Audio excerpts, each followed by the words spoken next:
Okay, close your eyes for a second. Just imagine it. You are right there in the stadium. The crowd all around you is absolutely roaring. The energy is completely electric. And the Super Eagles, or, whoever your favorite team is, are walking out onto the pitch at the biggest football tournament on earth. You can literally feel the stadium shaking. Now, for so many Nigerians, actually attending the 2026 FIFA World Cup feels like this distant, almost untouchable dream, right? It just seems way too expensive or honestly incredibly complicated to pull off. But what if I told you that you don't actually need a limitless bank account to get there? Welcome to This Explainer. Today, we are breaking down the exact strategic playbook to making this dream an absolute reality and doing it without breaking the bank. Look, let's be totally honest right out of the gate. We have to acknowledge the elephant in the room here. Attending the World Cup all the way from Nigeria is not inherently cheap. When you sit down and you start tallying up the flights, the accommodation, the match tickets, the visas, well, those numbers can escalate so quickly that it starts to feel less like a fun dream and a lot more like a massive financial nightmare. And when you look at what's currently being advertised out there, it can be incredibly discouraging. Now, what's really interesting about this slide is seeing the actual contrast. Standard packages right now are going for anywhere between $9,000 and an astronomical $14,000. Seeing a price tag like that? Yeah, that's enough to make anyone just give up on the spot. But here is the empowering truth that most people simply are not going to tell you. You actually only need between $2,200 and $3,500. Seriously? You absolutely do not need to spend a fortune as long as you are highly strategic about your approach. So, to get us there, we need a game plan. We're going to cover 3 core pillars today. Number 1, the budget playbook. Number 2, beating the visa hurdle. And number 3, picking your host city. Let's jump in. Okay, let's dive into this. Part 1, the budget playbook. We're talking about cutting costs. Definitely not cutting the experience. All right, I want you to literally burn this number into your memory. $2,200 to $3,500. This right here is your target. This is a highly realistic budget per person.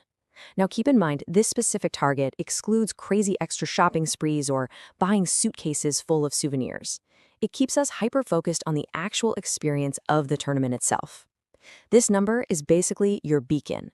It proves that the World Cup is absolutely within reach for the dedicated, strategic fan. So you might be wondering, how exactly does that number break down? It's really crucial to see that every major necessity is fully accounted for here.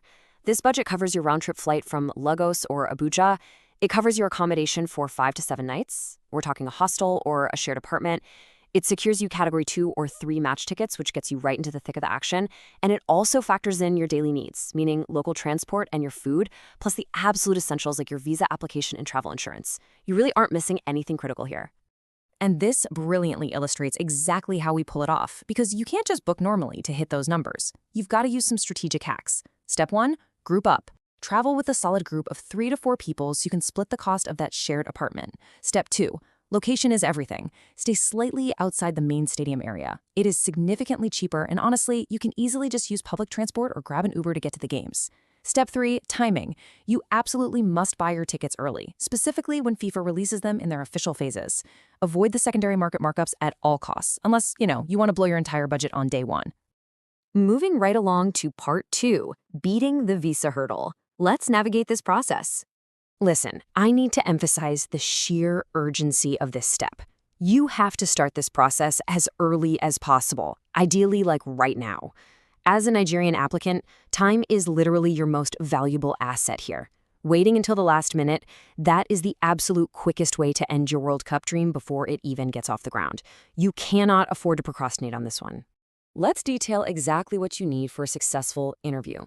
First, as we just established, book early at the U.S. Embassy in Lagos or Abuja.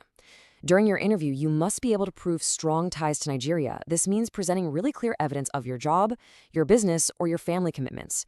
You also need to show solid proof of funds and very clear, structured travel plans. And finally, be entirely ready to clearly explain your intent to return home after the tournament. Now, impartially speaking, some Nigerians might face additional requirements due to current U.S. policies. It's simply the reality of the landscape right now, which is exactly why seeking professional guidance for your application matters so much. All right, that brings us to part 3, picking your host city. Let's find the destinations that actually make sense for you. Let's compare some of the heavy hitters on the host list. First up, New York City. It's big, it's exciting, but wow, it is very expensive. It's really only a good fit if you have a much higher budget and you want that full big city vibe. Then there is Dallas. Dallas is arguably one of the absolute strongest options for Nigerians. It's relatively more affordable, it's easier to navigate, and crucially, it boasts a massive Nigerian community which can make your stay incredibly comfortable. Finally, Los Angeles. You get beautiful weather, a great stadium, but you are definitely trading that for a significantly higher cost of living and super expensive accommodation during the games. Let's move to and see how this built, because we also really need to look beyond the US borders. Toronto is an absolutely excellent choice. You've got direct flights right from Nigeria, a huge African community, and generally a smoother entry process. Then there is Mexico City. This is a brilliant alternative. It is often the most budget-friendly option on the entire list, offering rich culture, incredibly passionate fans, and potentially way easier visa requirements. Both of these are fantastic, highly strategic alternatives. So, what is our core philosophy here? What should you actually take away from all this info? Attending the World Cup is absolutely not about spending the most money. It's about planning smart rather than planning expensive. It's about taking action and starting that visa process literally immediately. And most importantly, it's about relying on the right information and professional guidance to make sure you don't make any costly mistakes along the way. And hey, speaking of professional guidance, that is exactly where Travul comes in. Travul is the ultimate solution for personalized help throughout this entire journey.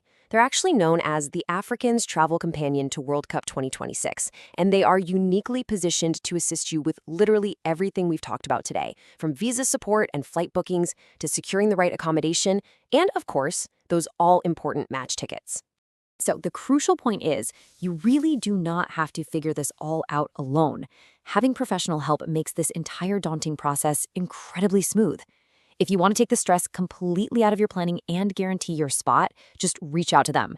You can WhatsApp or call them at 0705-404-7448, shoot an email to hello@travul.org, or simply visit www.travul.org to get started on your customized plan right away.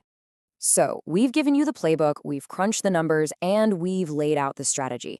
We've shown you that those astronomical prices absolutely do not have to be your reality if you just plan smart and act fast. The roadmap is right here. So, I'm going to leave you with this one final question. When the referee blows that opening whistle at the 2026 FIFA World Cup and the crowd completely erupts, are you just going to be watching it on a screen at home, or will you actually be right there in the stands? The choice and the strategy is all yours.